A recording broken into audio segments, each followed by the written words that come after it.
Alors aujourd'hui nous sommes sur la piste moto pour le passage du plateau. Ce plateau se compose de 3 épreuves. Alors, l'épreuve du plateau débute par un poussé de moto sans l'aide du moteur, avec 2 figures avec un effet miroir. C'est-à-dire que l'élève pousse sa moto d'un point A vers un point B. Une fois qu'il est arrivé au point B, il fait le même parcours en sens inverse à l'aide d'une marche arrière.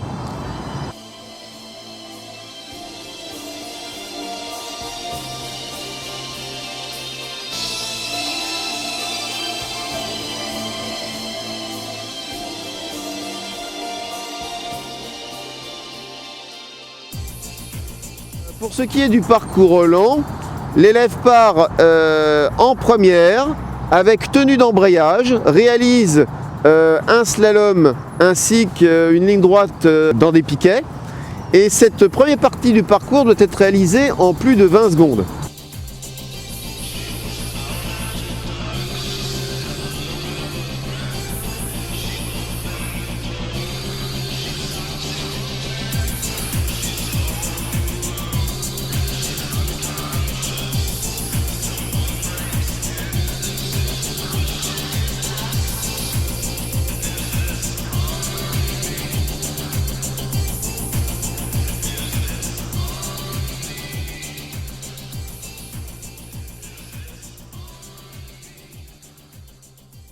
Il fait un demi-tour en bout de piste, il va prendre un passager et il finit son parcours avec son passager pour revenir quasiment au point de départ.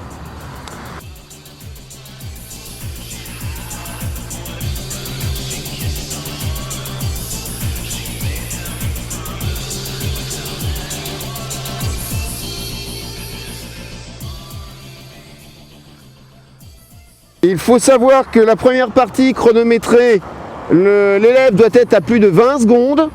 S'il est à moins de 20 secondes, il obtient la notation B. Ceci venant se rajouter à l'éventualité de mettre un pied par terre ou renverser un cône. Et cela nous donne la notation C, donc 2e essai obligatoire. Pour l'épreuve du plateau à allure plus élevée, je m'élance.